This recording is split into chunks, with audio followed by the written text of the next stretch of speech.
And so usually you'll find that if you allow a student to look up the vocabulary, you'll see the look of confusion on their face when it's not translating. There are many new subject-specific terms. They're not only learning terms in your class, but everybody's class. And they learn social language first, and it typically takes about 5 to 7 years for them to learn academic English. So if they're not understanding, and they're still not understanding year after year, that's probably why. They obviously learn social language first just to get by, but that doesn't always mean that they know what they're saying either. So, you can be asking them, how are you today? And they're like, good, but they don't really know what you're talking about, or that you're greeting them and trying to start a conversation with them either. Do you guys have any other reasons that you want to add? My vocabulary. I think that, when you're talking about high-level vocabulary, what they call the Tier 3 vocabulary, I mean, that's new for everybody, but it's so unfamiliar to ELL kids because, we talk about, I'm a social studies teacher, we talk about Constitution. Kids have no idea. They've never heard about the American Constitution. So you've got a kid in 8th grade, never heard of it, and then you've got all of these other kids who've grown up on it. And I think the same with science concepts and math concepts, that there are concepts that teachers expect these ELL kids to never heard of because it's not in their curriculums in their own countries. So keeping that, I'm going to give you a list of things that I do, that I suggest to my students, that I suggest to teachers when they ask in a second. And then keeping that in mind, it's very difficult. I would aim for like 7 to 10 new words per unit. Any other words they're going to have trouble with, they're going to get confused. It's just too much for them to learn. Here, you can keep this out now. I just wanted you to walk back. She wanted you on the camera, right? Yes. So the first thing I suggest, and I suggest this to my students at the beginning of the year, some of you may have gotten emails from me saying that the student was going to come through this. Unfortunately, I can't force them to do it, but I think it's a good idea to give them a list of vocabulary for the upcoming section or chapter or unit. And like I said before, I would aim for like 7 to 10, so pick out the most important things that they absolutely have to know. And then they can take that home. And I would give it to them well in advance, probably like a week in advance if you could, so they can take that home and translate it. And if it doesn't translate, they can come ask you for help before you just throw all this new stuff at them. May I make another suggestion?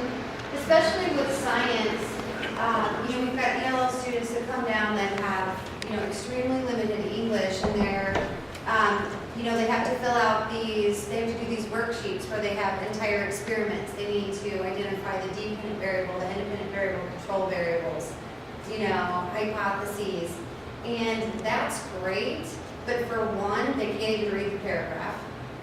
And two, having them do an exercise like that is almost virtually worthless because they don't understand 95% of the terms. And so, yeah, they can come down and I can do my best to say this is an independent variable, this is a dependent variable, this is how we define a control variable. But you would get so much more production if you utilize that time to make sure that they know the vocabulary. Like, I understand they need to know the concept. They need to be able to read a paragraph. But it's, unless they are really understanding what they're reading or really understanding what those science concepts are, because like Susie said, we already know independent variable, dependent variable, those are non-translatable.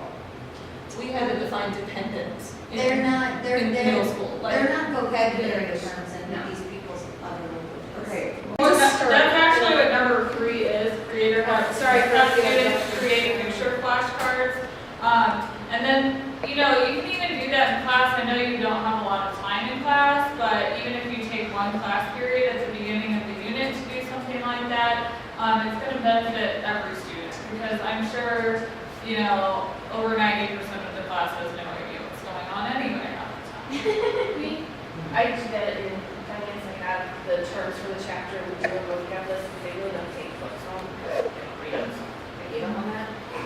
A suggestion, if you look at numbers 2 and 3, is to have them practice explaining it orally. So even if they can't write it, or they're not understanding like what they're writing, some kids are better. We talked earlier about them developing their speaking first. So they'd be better at that than writing it down. And number 4, give them, if you can, if you had your lesson plan to know, if you have target questions, give them access to your questions before that class. A lot of times they have trouble processing because we talk so fast, or to them we talk so fast. And if they can understand the words of your question first, they'll be more likely to participate and answer questions in class. Use lots of visuals, obviously. Pictures are awesome. And use simplified text for ELL students. And so I was actually thinking about science when I wrote this, and it could work for, what are you teaching? Finance, yeah. Anything that you guys learn. You guys read a lot of scenarios sometimes, don't you, in the book about, no? That's another class. What if we think like checking accounts? Okay. Well, they can kind of use some of that. But having simpler text, so instead of, and I know a lot of our kids don't read on grade level anyway here, and so that might benefit someone else as well. But if you're talking about mitosis and you give them a reading about mitosis, maybe find one on a lower grade level with a simpler vocabulary. And so then when you start talking about it in class and using the vocabulary that they need to know, they can go back and write the new vocabulary above the simpler vocabulary. They understand the concepts and they're learning the vocabulary as they learn the concepts. You have to have certain language for the EOC. So when you're giving stuff in class, you are teaching that knowledge that they need on the EOC. And so in our other breakout session, the one before you guys, we just made a few suggestions about putting simpler words in the text to kind of guide the student along, but really making sure that they know that that help won't be on the EOC. Right. But it helps them now learn it, and then they associate that word with the other word. And then that way they can Modified task. said the fitness center, blah, blah, blah. That was the first 3 words, the fitness center. Do you think they have any idea what a fitness center is? No. Like a lot of them don't even live in places where they would have gyms or anything like that. So having a picture of that or putting gym in, because they kind of understand the concept of a gym. So having gym in parentheses or showing them what one might do at a fitness center or changing that question to something that they would know about, because you're not asking them what a fitness center is, but really you are, because they don't know what that is. And they can't move past onto what the question's asking them to do. And like, Just changing some of the terms you use to ask the question, not the technical terms that you need in there to teach the concept, but just some of the filler words, just changing those so they have a better idea of what. When you teach those in class, you can do some of this, where they make the flashcards and then go explain it to someone orally, and that person, using assessment literacy, that person could grade them on how well they explain the concept.